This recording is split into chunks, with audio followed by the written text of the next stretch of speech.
check this kind of thing. And dimension of x1, and that will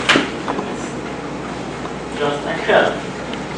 So in the definition of a pair, we assume x to be normal, and because dimension is 1, so x is actually smooth.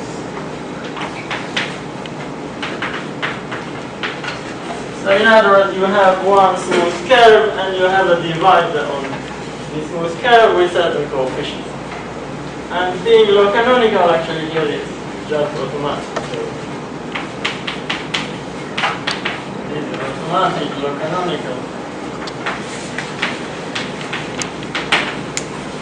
That's because already by definition we know that coefficients of B are all less than or equal to 1. And because you have a smooth curve, there is no other. There is no such morphism except for the identity morphism. So there is only one choice, and that you already have the condition.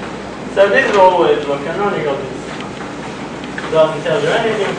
But for KLT, still with some restrictions. So this is KLT if and only if all the coefficients are less than 1.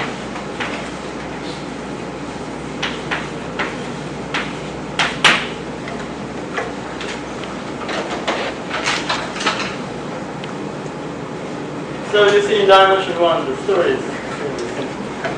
But let's go to dimension 2, still not very complicated, but just some nice examples. Now here suppose that we have a pair xb, and let's assume that x is just p2 or a2, not the a2. So this just you have the affine plane, but you also have some divisor on it. So let's give some examples where we know low canonical. So xb is low canonical if, for example, if b that is 4. You just have 3 lines and they intersect in this nice way. You could actually have any number of lines. As long as they intersect nicely, then this is low canonical. So the point is that in this case, x itself is smooth, and this is the most simple kind of divisor, so that if you go on any other resolution, you will have this condition just more or less for free, for just a simple calculation in a blowout. Now this is again low canonical if B is a little more complicated. For example, if it has just one singularity on this form. Just the singularity of multiplicity is 2, but it intersects itself in this way. So this is also low canonical. But if I take the bit that's a little more complicated, then it's not low canonical. If, for example, B is of this form, you have again 3 lines, but this time they all pass through the same point. It's not low canonical because if you take the blow-up and blow up this point, you will see that it really is not low canonical.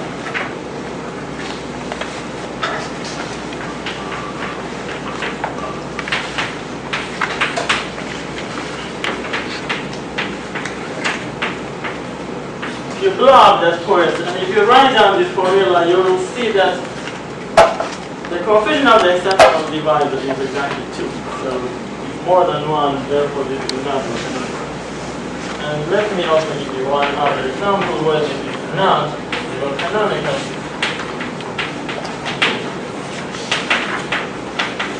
If B is a cast. So for example, you can define this as y squared minus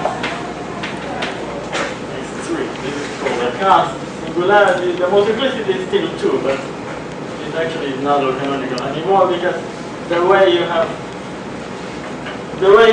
these 2 branches intersecting is more complicated than this case. So this is not low canonical. Again, you just blow up this point a couple of times, you will see that actually known for canonical. I will not do all these simple calculations, I will leave it for you. But in any case, it's very simple.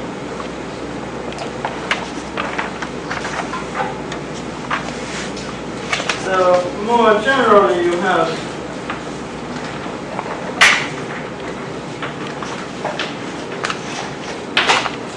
so if x what does x be? The pair if x is smooth and p is a simple normal crossing divisor,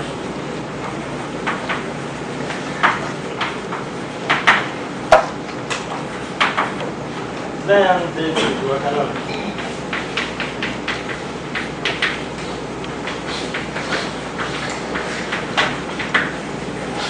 Now, in characteristic theory, it's quite simple because it already you have a resolution, but yeah, just to be safe, let's say assuming resolution actually that. So I don't know if it gets complicated if you don't have good resolution.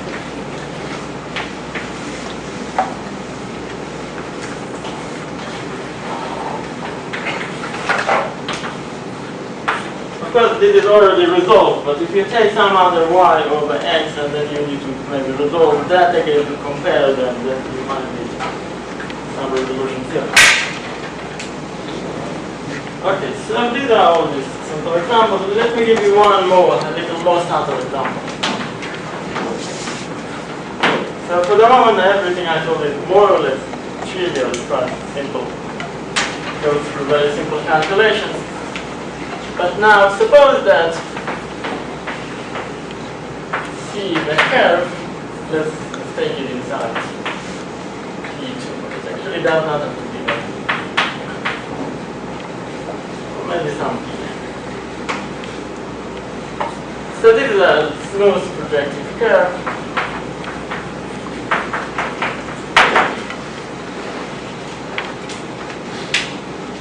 So imagine that this is and this is a curve C inside. Now there is a very topological geometric construction of taking the cone over the C.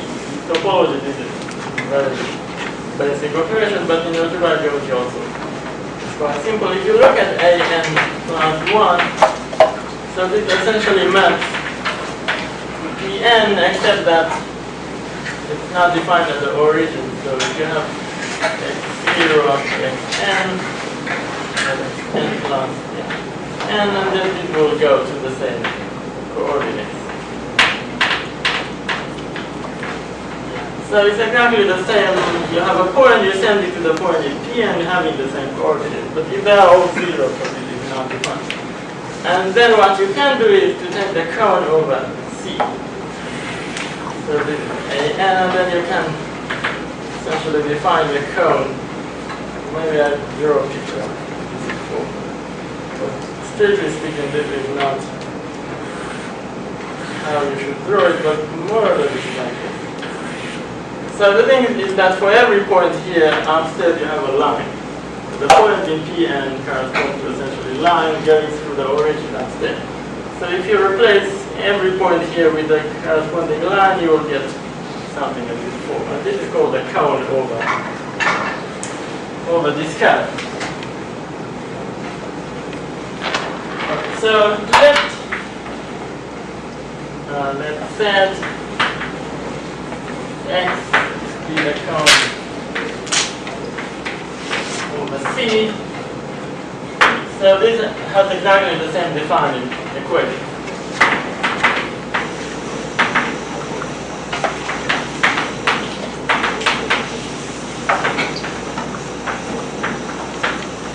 So by the same equations that define C itself. So for example, you see the curve inside P2 is defined by one single polynomial. The cone is defined exactly by the same polynomial. But you are in the affine space now, not in the projective space. Anyway, so this is a very elementary construction, and then we can blow up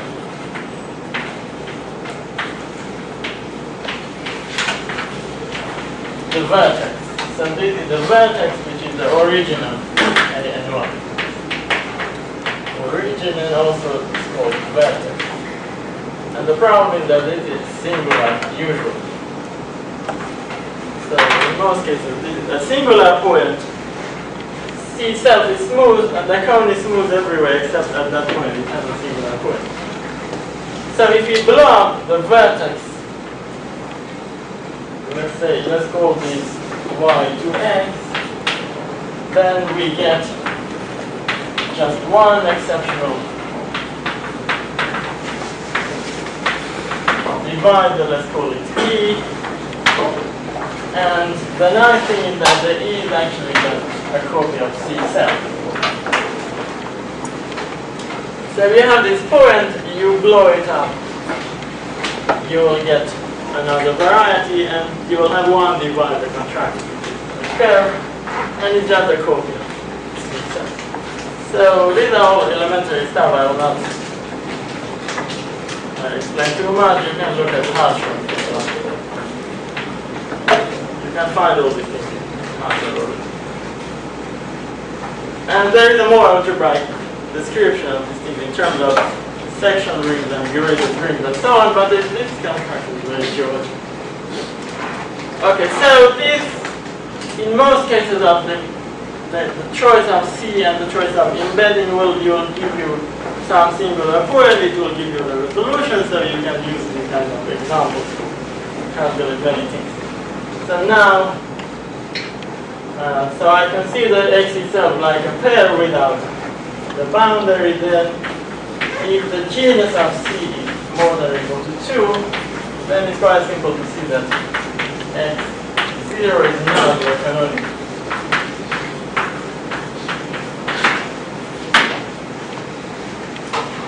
Now the canonical because the coefficient which will appear for this component here will be more than 1, you can see.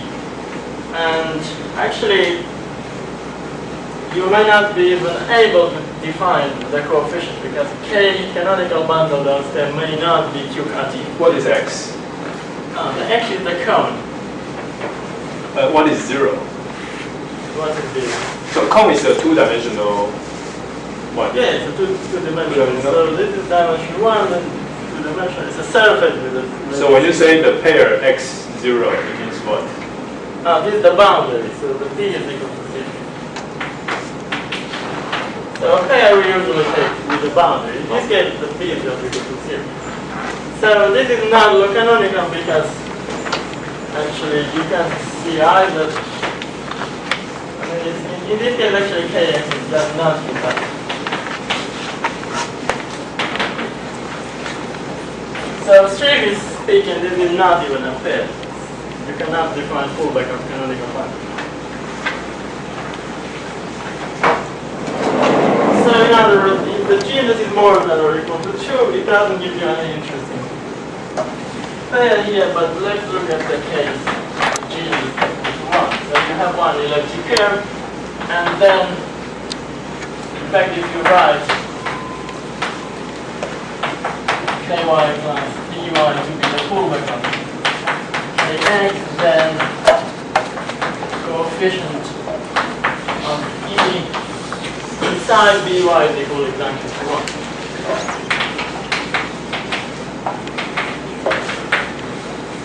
So to see that, you simply look at the fact that, I mean, here By is actually just equal to E, and by a junction formula you see that.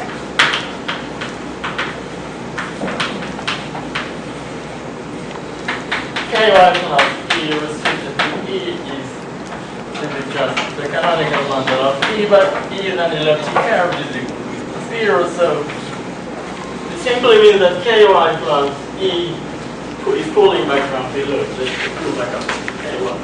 So By in this case is exactly equal.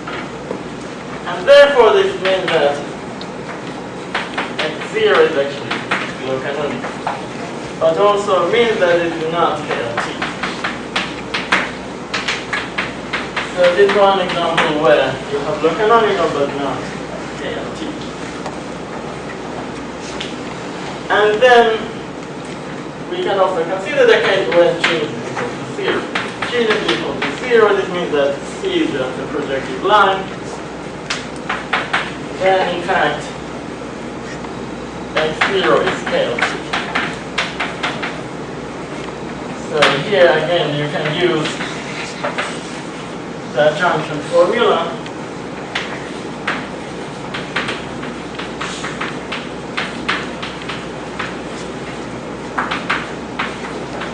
to show that if ky plus is the multiplicity of E, the fullback of kx, then the E must be less than 1.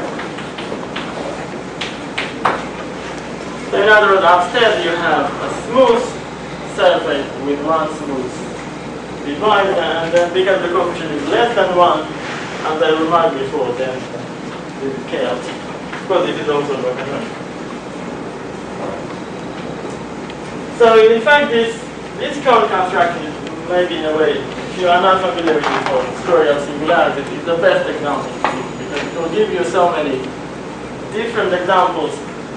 You see that even when genus of C is equal to 0, when C is the projective line, if you take different embedding into Pn, you take different projective spaces, it will give you very different singularities. So these are not the same. So even for projective line, you will get infinitely many different singularities.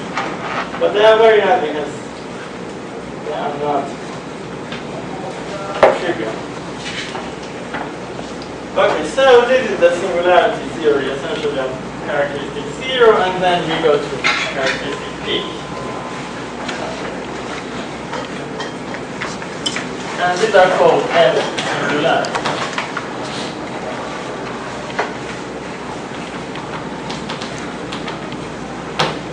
So you see that because we don't have resolution of singularities in characteristic P, then people don't like to exactly use the same kind of definition because you don't have resolution and it's very hard to check if something is canonical or not if you don't have any resolution.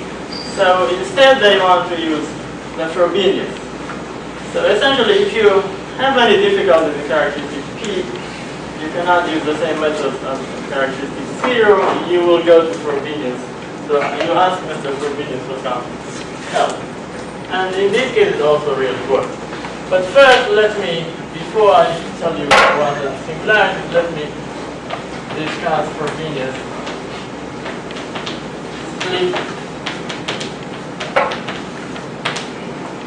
Okay, first I will discuss a global version, and then you will see later that there is a local version and they are actually related. Okay. So suppose that X is normal variety. So here the characteristic is positive now.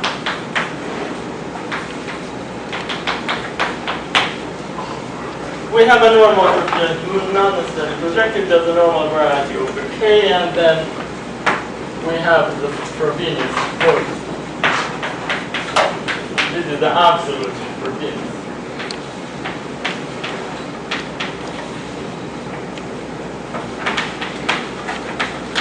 So remember from lecture 1 that there is also a version. Another version of Frobenius is called the geometric Frobenius, and they are related but they are quite different. This is the absolute Frobenius, and you can also combine it with itself many times. So this will be just F O F O F E times. Okay, this is just a notation for the moment. So, for many reasons, people are interested in knowing that when the natural map, the natural morphism, so you have from OX to FE over star OX, you see that you have from X to X, you have a morphism FE, and you can push down the structure shift, so you will get a standard, a canonical morphism like this, and people like to know when this is split.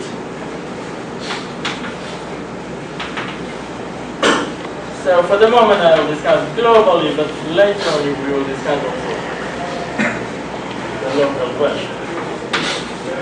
So in other words, if the morphism from, let me just put it into a diagram. So splitting means that whether there is a diagram of the form, so you have OX, this is the same morphism of set, and you want to have a morphism from F lower star OX to OX such that this is the identity morphism, just an isomorphism.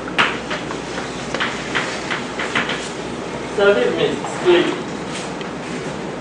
And you could also formulate it another way, saying that this embedding, this map, will decompose this as the direct sum of OX plus maybe something else.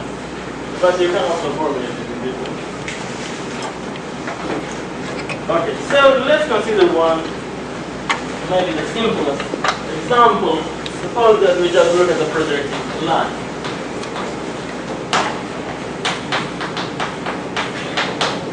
And then you can ask the same question, whether the Frobenius split or not. So you see that the X itself is smooth, and in this case, actually just by simple calculation, you will see that we can easily see that. So let's consider, F E lower star or X is locally free. So in this case, the F is flat. You can see for either you can just do a direct calculation, or you can use some standard theorems in algebraic geometry. You see that this is a locally free sheaf over P1. And because we are discussing P1, all locally free sheaves will decompose into direct sum of S4. So OX, this is isomorphic. OX, let's say A1, let's say N1 plus OX and P to the E. So here's the rank of the equations. P to the E, so we need P to the E numbers to describe the local equation. And then next we like to calculate all these numbers and see what they are. So since H0, the global section of this sheet, this is just equal to the ground field. It has dimension 1. It tells you that one of these numbers should be 0, the rest should be all negative. So we can assume, maybe by changing these numbers, that N1 is 0 and the other are all negative.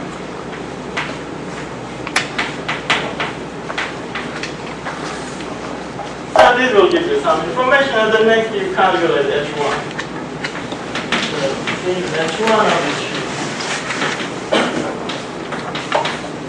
equal to 0, you see that OX comes from outside, H1 is 0 there when you push it down.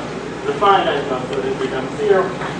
And it just tells you that none of these numbers should be less than -1.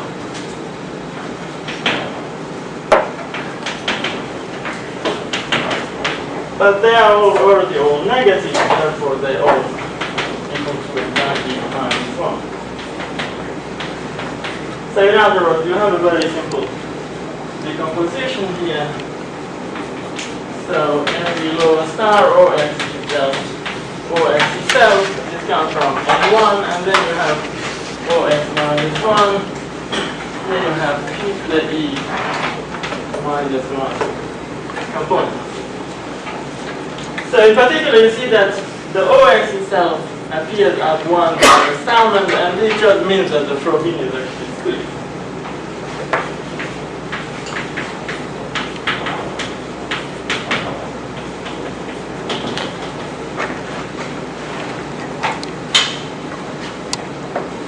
So in a way it's not very surprising. Actually, Frobenius splitting somehow has to do related with final varieties or Cauchy varieties. So in this case, the X is the only final variety in dimension 1. So you should not be very surprised to see this. But there are other examples of non-final splitting varieties. Let me just discuss one, or maybe I'll give you a counterexample. Suppose that now x is a supersingular elliptic curve. So supersingular means that the map from h1 of OX to h1 of f lower star OX. So for every variety you have a natural map, you have OX to f lower star OX, so you also get a map on the cohomologies. And we just say that this is supersingular if this map is equal to 0. And there are in fact examples, very explicit examples. For instance, you can see Hutch.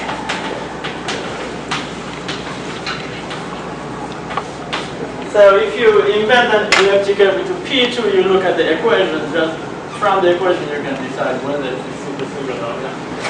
Anyway, this is very elementary, so there are such examples. And in particular, this implies that Frobenius does not split.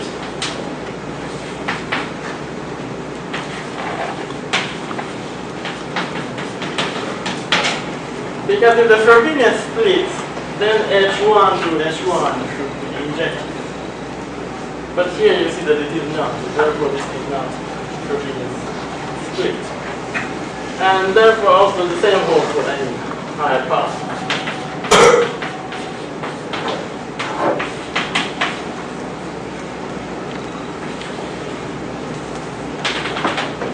So this is also not split. And then the next step will be to look at curves of higher genus. But in fact there you just don't have any examples of Frobenius split variety.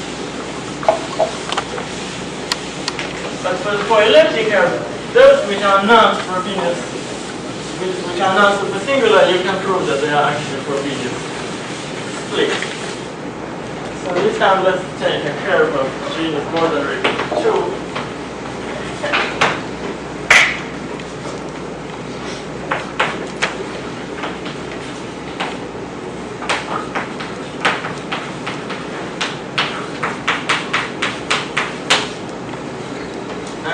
So I want to show that this is not going to be Frobenius split.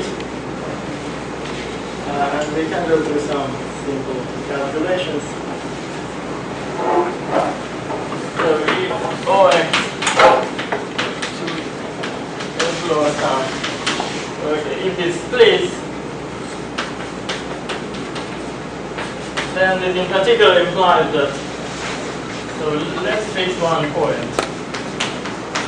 Close point on X. So I can consider this point as a divisor and look at the line bundle corresponding to this. So if this split, then OX with this one point to F lower star OX.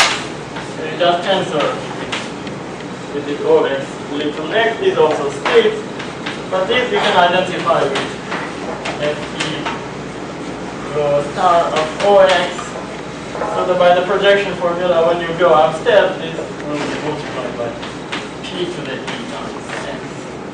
So this also should split. And therefore, the map on cohomology should be injected.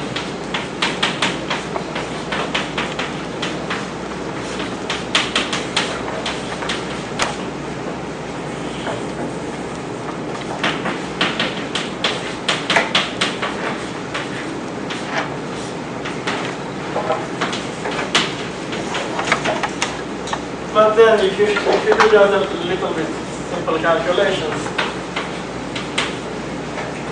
the Riemann-Roch theorem will show that this guy here is non-trivial.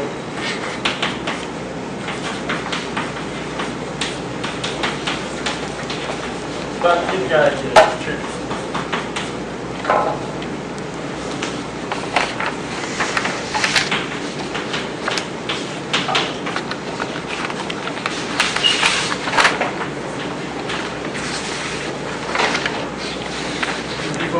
zero, for instance, if P is large enough. This is easier because this is an ample bundle when P is very large by 7, it should go to vanish, and therefore it shows that OX FP loss does not split. So at least that is the case when the sufficiently large.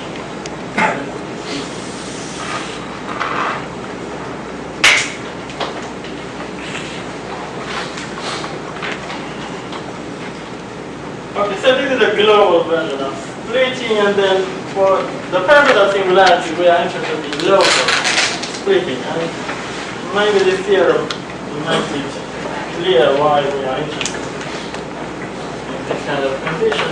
There is a theorem of Kuhn's which states that suppose that X is a variety over K of positive characteristics, then you can say that for being splits, sorry, not about splitting, it's just about direct units, then X is smooth if and only if X lowers down or S. You could also put any P here that is local.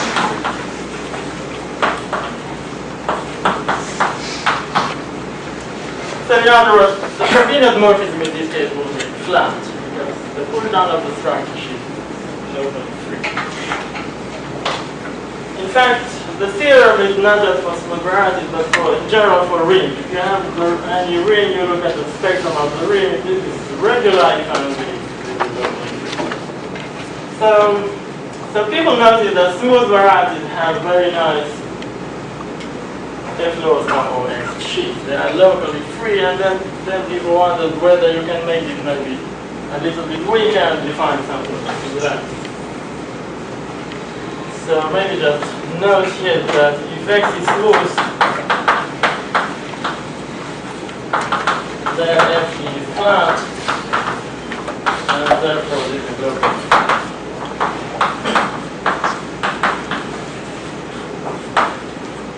But the other direction is not so simple. But I will leave the canvas. I'll just go to define singularity now. Okay, now I arrive at Frobenius singularity for F. So as you can just guess from the name, this is defined using Frobenius. Suppose that we have a B and pair, so again as usual, for the rest of the talk, K is always algebraically closed, positive direction.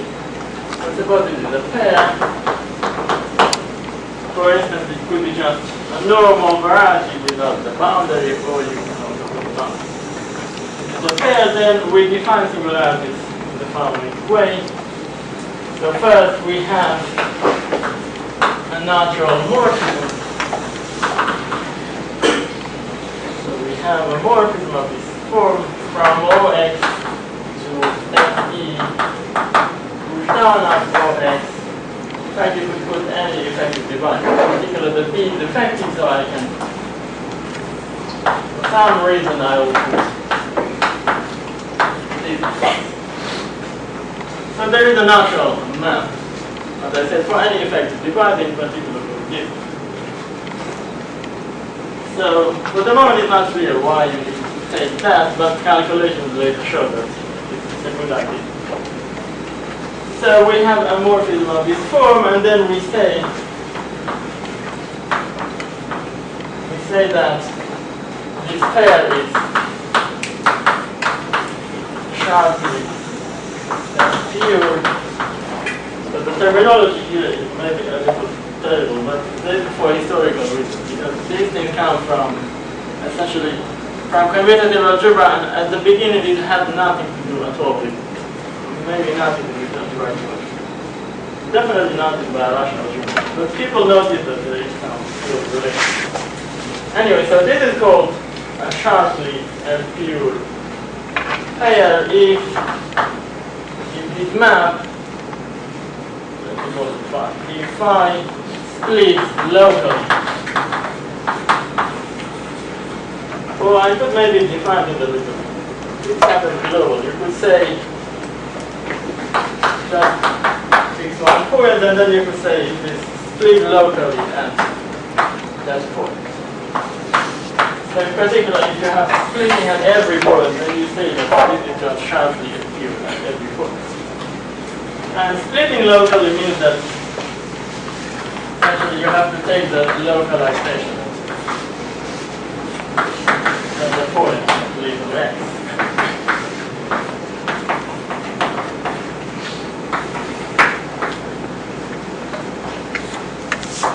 So you localize that x, you will get a map, and then you ask for this split.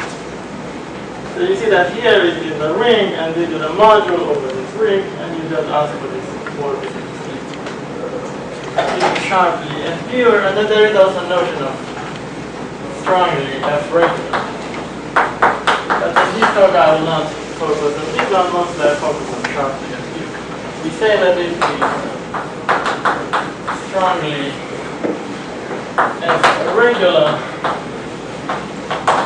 if for every effective divisor I also forgot to say that we said this condition is if there is some number e, not for every e, but if there is some number. Here also similarly, for every effective divisor there is some e such that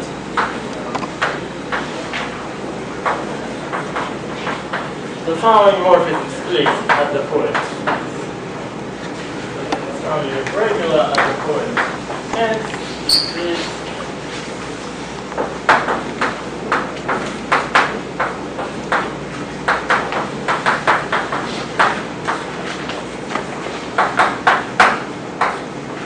splits at the point. So the definitions seem to be quite technical, and in fact it's really remarkable that it has anything to do with canonical or theorem.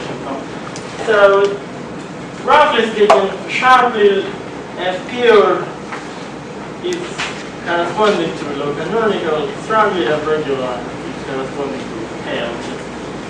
So unfortunately not precisely the same way, but still the relation is really close.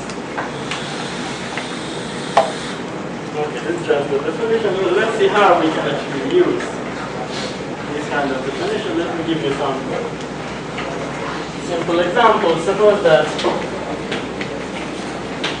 x is just the projective line, let's write it as the spectrum of kt. Here I don't take any boundary. The boundary is 0. We show that the Frobenius splits. So actually, in a way, that you could consider it as a sub-example of the projective line case, because in that case you already have a global split and you can push it down. But let's just do some local calculation. So the Frobenius map from OX to F lower star or X, here I take e to the 1, it just corresponds to the map of rings from kt to kt, and it just raises every power. It's just the usual Frobenius on the ring. So I have maybe said this before a couple of times, but if you have any questions, please ask. There is no reason to not. So maybe it's a tradition here not to ask questions, but I think it's not a good idea. You can ask questions. Okay, so I would like to show that this map splits. Well, we have a diagram of this form. So I have from kt to kt, this is just the Frobenius, F to F to the P. But I can also decompose this in the following form. go to kt, essentially I go through the geometric freeness. Here, kt to t to the p, if you remember the example of geometric freeness, and then here, so here only the variable goes to the p, but here the coefficient. You have sigma ai ti, this goes to sigma ai p, but you don't leave the variable. The additive. Now you see that here we have a bijection of these two elements because it's injective, and every element here will be the image or something from here, and then here you have a simple module structure. This module is generated over that just by the small power t. So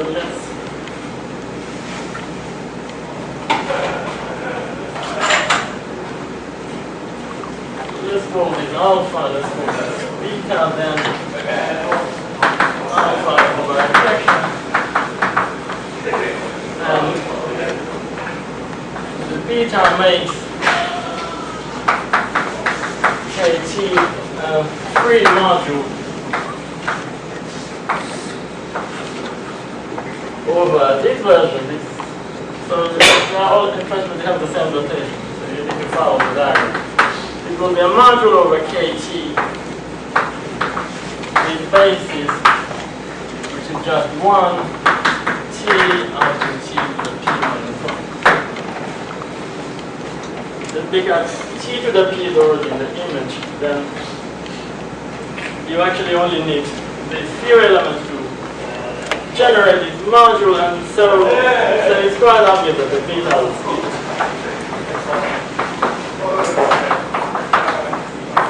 And therefore, this original map here, the freeness,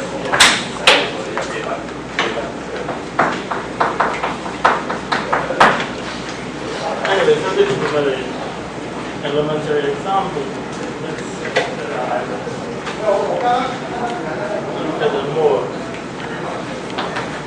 interesting example. Suppose that in general that x is we want to show that it is freeness split locally, and therefore this is sharply split.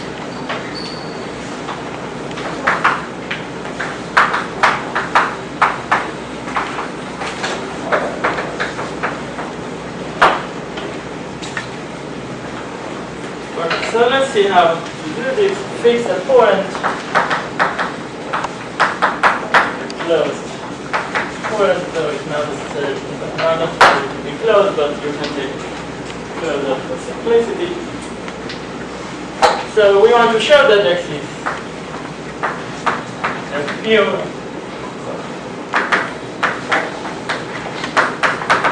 It's sharply pure. So because this condition is local, I could assume just that x is fine, if you like.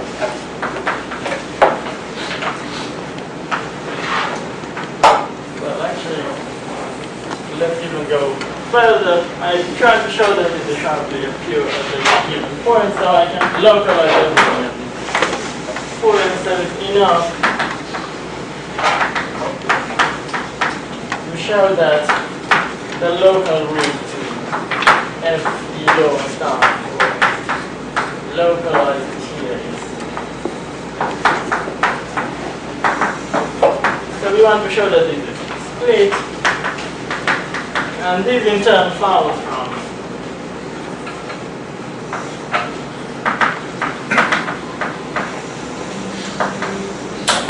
so it's enough to show that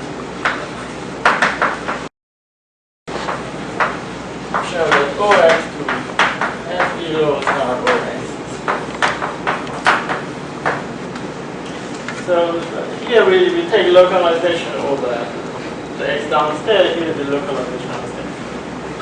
So we need to show that it's split. Let's do the notation a little bit more clear, and let's put R to be to OX. So I need to show that the freeness map on these rings split. Now, because the x is smooth, and the point here, I think that's the closed point here, this OX is regular of the same dimension. So this is also a local ring. Or is a local regular ring of the same dimensions. Same dimension of the dimension by x. Then everything will go through this ring. In fact, because this whole story has origin in commutative algebra, many of the arguments just become commutative algebra statements, and you also use those techniques from commutative algebra. So maybe I should write things quickly or just cut some of the details to discuss some of the stuff. So we have this regular local ring, and then we have an exact sequence.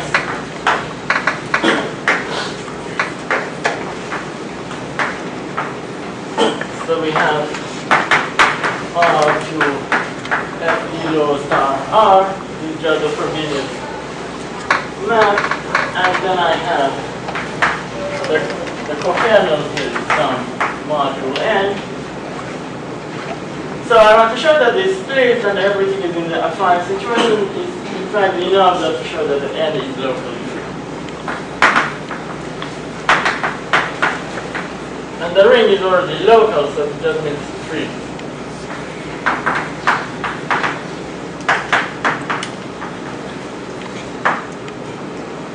And this goes through induction. So we take one element T inside R of TP, an element of a system of local grounds.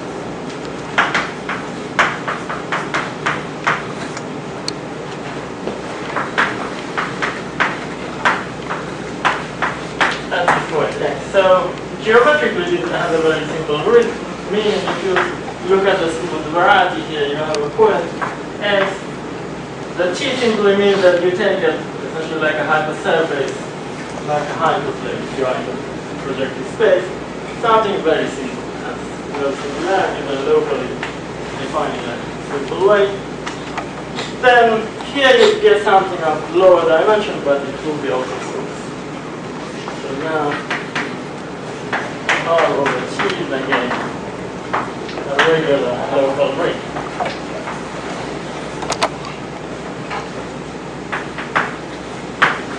But of lower dimension.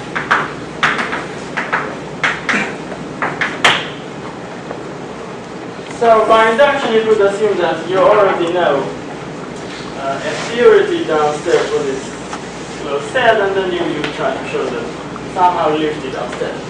So you can use the following diagram. You can use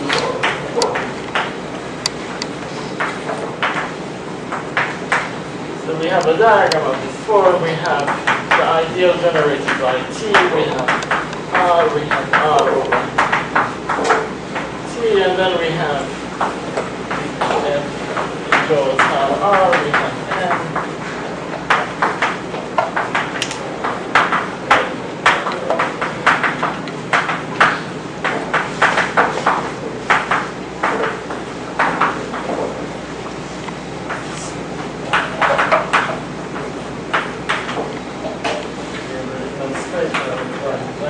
And then we have So you have a whole two-dimensional diagram of this form, and then you just need to essentially change the diagram. Here by induction, this is 3 over R over T, and then you can, as I said, change the diagram and show that in fact here you also have 3 bits. But I'm just better not go through this elementary stuff.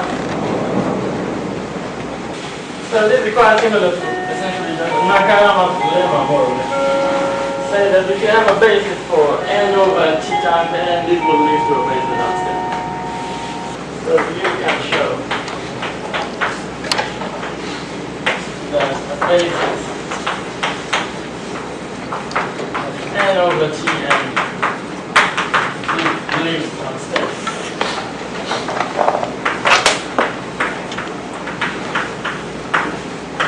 just remember that the R is a UFT. And you can use this kind of strong condition. Okay, so then by induction you show that. Yeah, actually already did the induction. So this implies that R is a Frobenius split.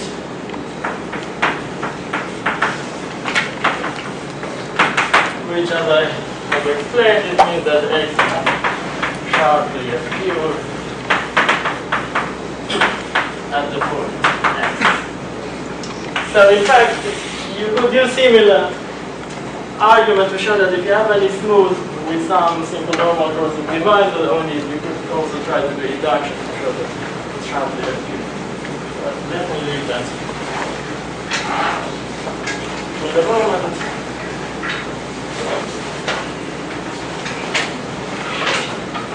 Let me give you the following maybe remark or example. In a way, this is really the link between these F-singularities and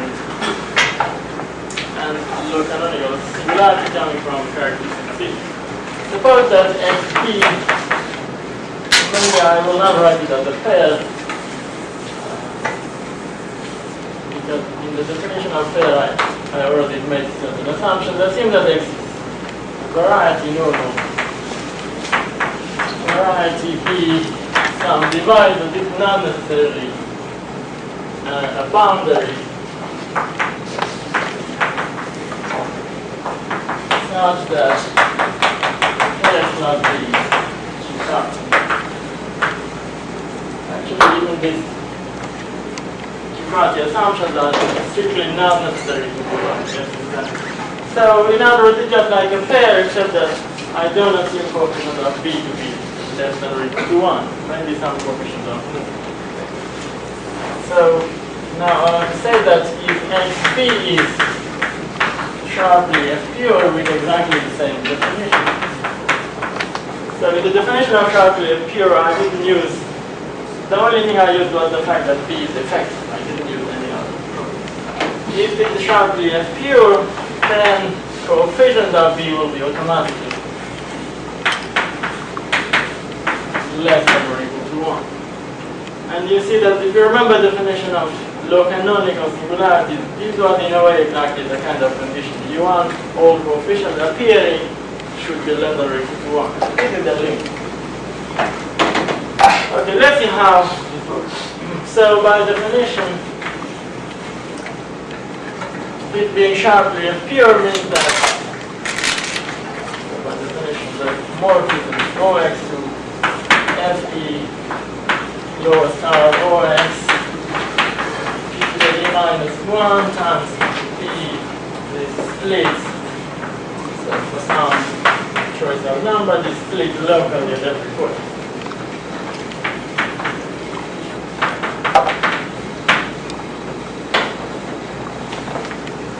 Now, assume for a moment that there is some coefficient of B more than 1. So there is a component S of B with coefficient, let's say, equal to B more than 1. I want to get a contradiction. So this whole thing is local near the generic point of B. You could just completely ignore all the other components. We could assume fact that B is just irreducible. It has only one component, and if it's just S, you can throw away all the other components. So I need now somehow to relate this splitting to the coefficient B. And here's how it works. So you see that if you have a splitting for some E, you also have splitting for any, essentially any multiple of E. Actually, any sufficiently large thing. We could assume maybe by changing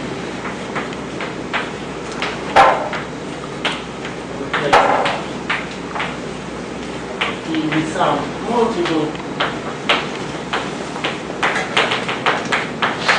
we can assume that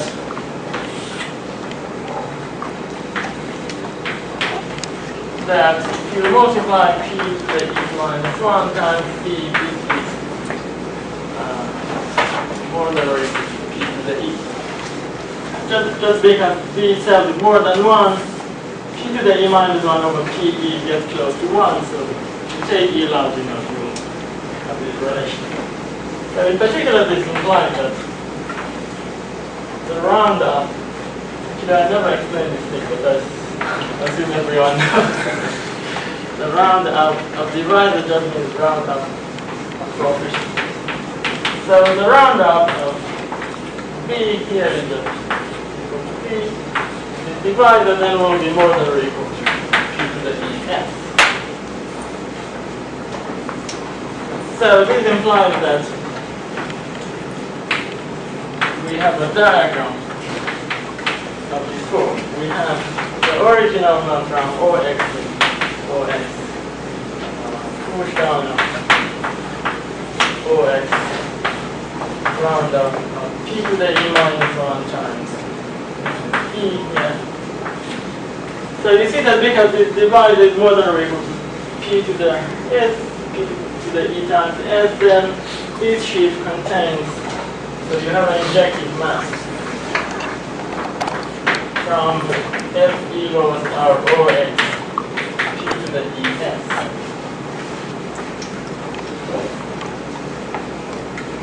But on the other hand, p to the PES is actually just the pullback on the freeness of the divisor s. Of course, here I could also assume that x is 0.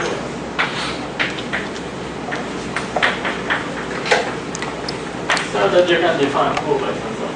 Because as I said, we are interested in what happens locally in the generic point of s. You can ignore all the singular points. Anyway, we have an injective map of this form. And by this property that p to the es is just the pullback of s, then you also have a natural map from OX of S. And on the other hand, you also have another natural one from OX. So we have a diagram of this form. And by definition, this guy splits locally. If you have a splitting map, essentially anything in between also will have to split. So in particular, this map also splits.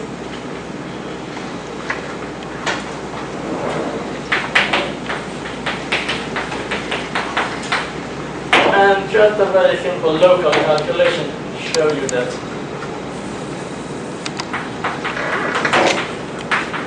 this is not really possible.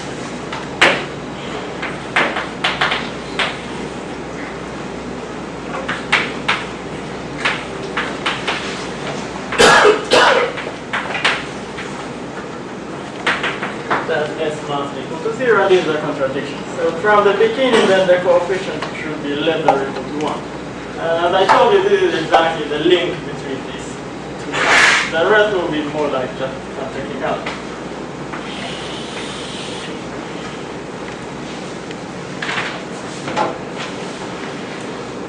Okay, so let me mention one important theorem in this whole subject. Essentially, using similar calculations, one can show that in the theorem of char Watanabe. So suppose that x is a pair, and the theorem says that if it is sharply acute,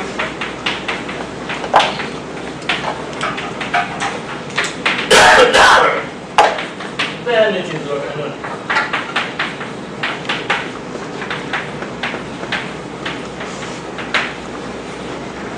And here is the relation between characteristic 0 and characteristic 0. But unfortunately, the other way is not true. So the example of this supersingular curve will give you, so if x is a cone over some supersingular unity curve,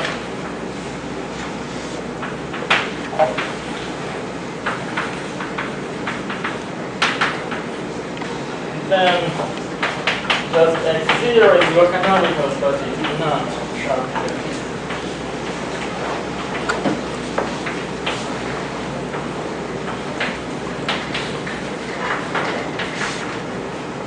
So in other words, the sharply FQ is a little more delicate, but still the relation is really amazing. And so the reason for this counterexample is that if you have such a code and if you have a splitting of the Frobenius locally, it will give you, just for some more or less simple reasons, it will give you a splitting globally on the elliptic graph, which contradicts the fact that it is super single. So let me last few minutes just discuss one technical point which somehow underlies all the more or less calculations and much of the ideas in this whole theory, and this relates to duality. So suppose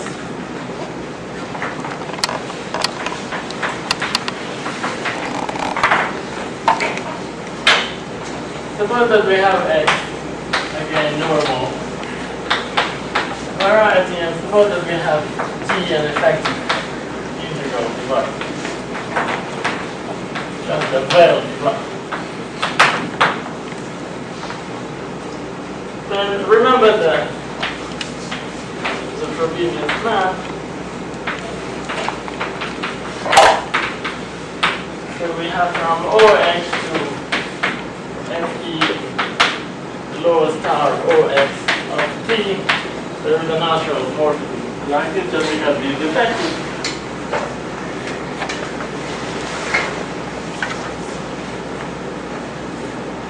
Now suppose that you want to show that such a morphism splits. And there, of course, if you just look for very concrete examples, it's not such a good idea. It's better to put it in a more systematic way. So a splitting, as you remember, will be a map from this shape to OX such that this is identical. So in other words, we are really looking for a map from here to there, something satisfying certain conditions. So it's a good idea then to look at the set of all such possible maps. So what we get is, if you take the dual, we get a morphism from FT lower star OXT.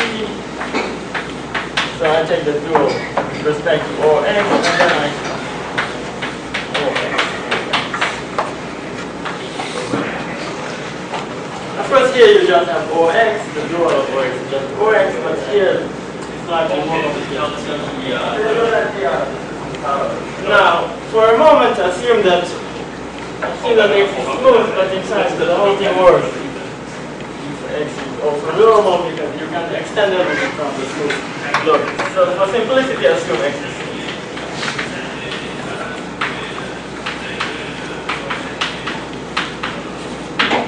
Then, as I told you, that Frobenius here in this case is a flat.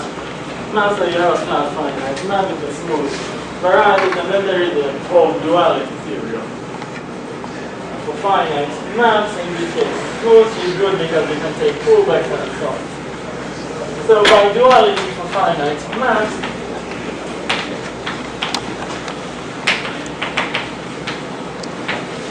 you can write this shape home FT lower star OX. OX, you can write it as the push down of, so here you will have actually home of OXT, and then here you need to put the relative duality shift, but it's a little maybe confusing to write it in this thing. So the X here is the X upstairs, the X below is the X downstairs.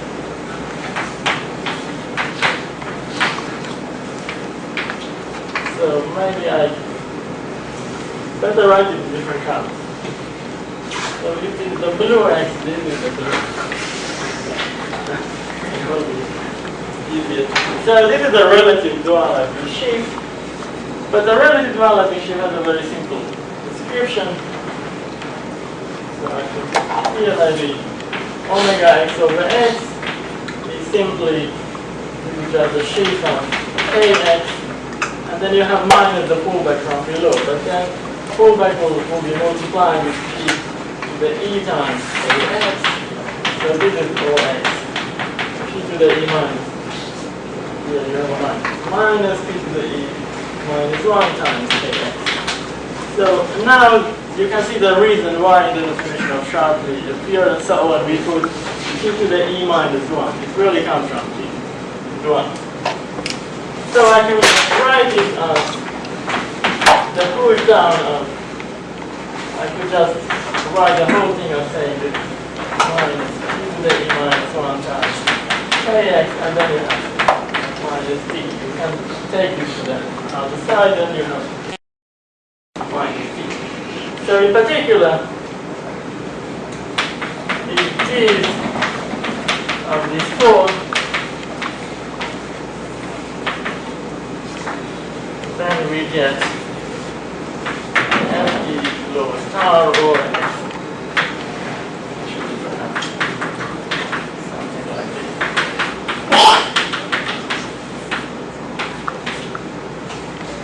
And so you will get a math of the form. So why I'm looking at this thing I have changed one of the months, maybe just let's get a couple of minutes. So as I said, we try to look at this map in a systematic way. Now we can interpret the first map, we can also interpret the second map, and in fact, freeness splitting is simply about subjectivity of this word. So let me call this alpha. So you have freeness splitting, you can only leave alpha subjective. And this you can see for quite a simple reason. Freeness in the original map. Okay, let's call this beta. The beta locally splits.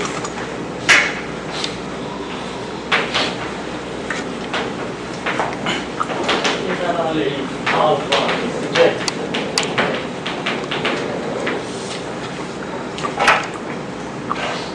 As I said, you can see this really for very simple reason. The proof is just a couple of lines. The advantage of this thing is that you essentially have two sheets. So in many cases they will be just line bounded, like locally free.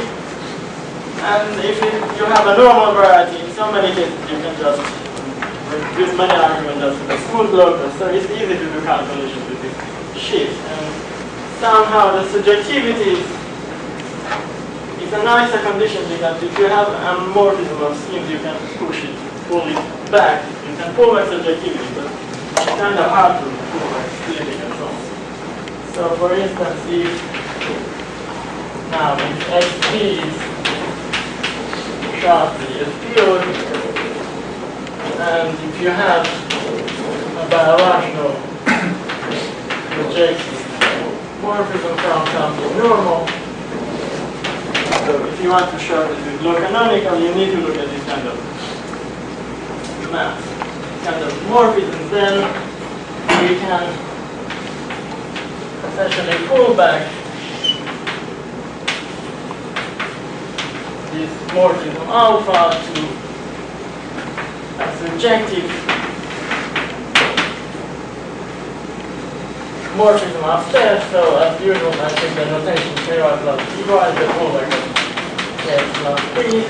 So what you get is a little bit delicate, but still it's quite easy to manage. So you will get a subjective morphism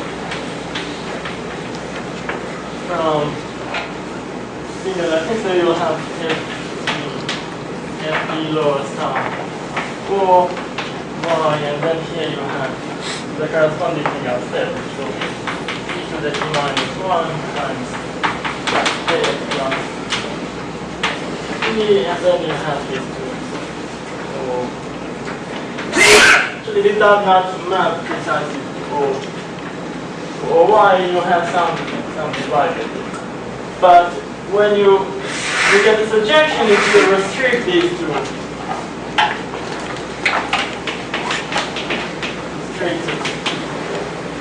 to let's say u equal to y minus, if you remove all the negative coefficients.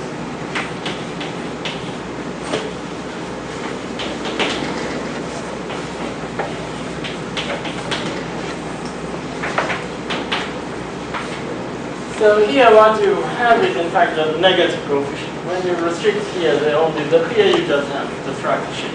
So in other words, almost for free, subjectivity downstairs will give you subjectivity.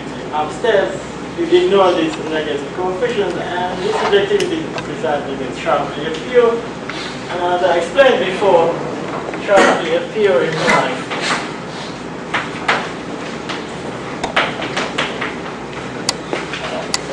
these guys appear there, and this implies that every coefficient should be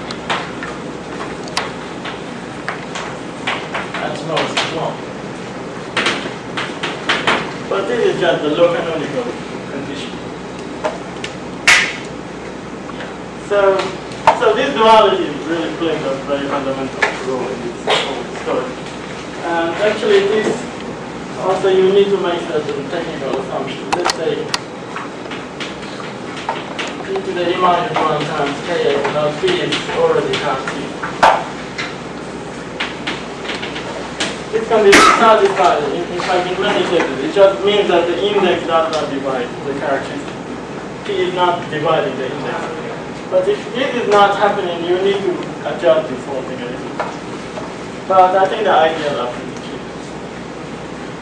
Okay, I will stop.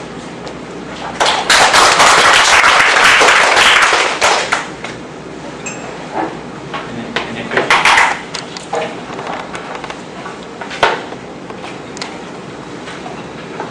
So you gave this example of the cone of a curve, and the singularity at the vertex has something to do with the genus of the curve. So is there like a higher dimension? If you replace the curve by a higher dimensional variety? Yeah, there is similarity. So essentially, roughly speaking, the cone has chaotic similarity if you start with a fun, something like a fun. The cone has low canonical similarity if you start with something like a color wheel. So there is this kind of relation.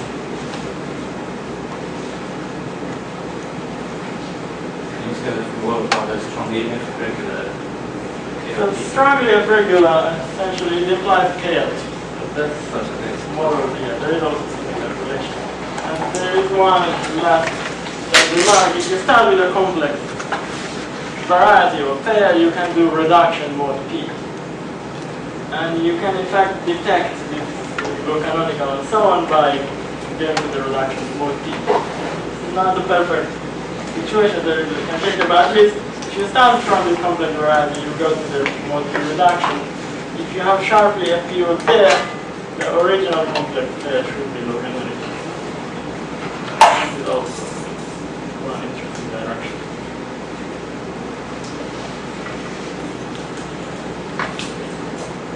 Any other questions? Okay, so let's recap again. So part 5 of the series will be the week after next week. So the next week there's no talk for this lecture series. There's another open talk given by Birkar and another seminar talk given by Birkar, but not in this series.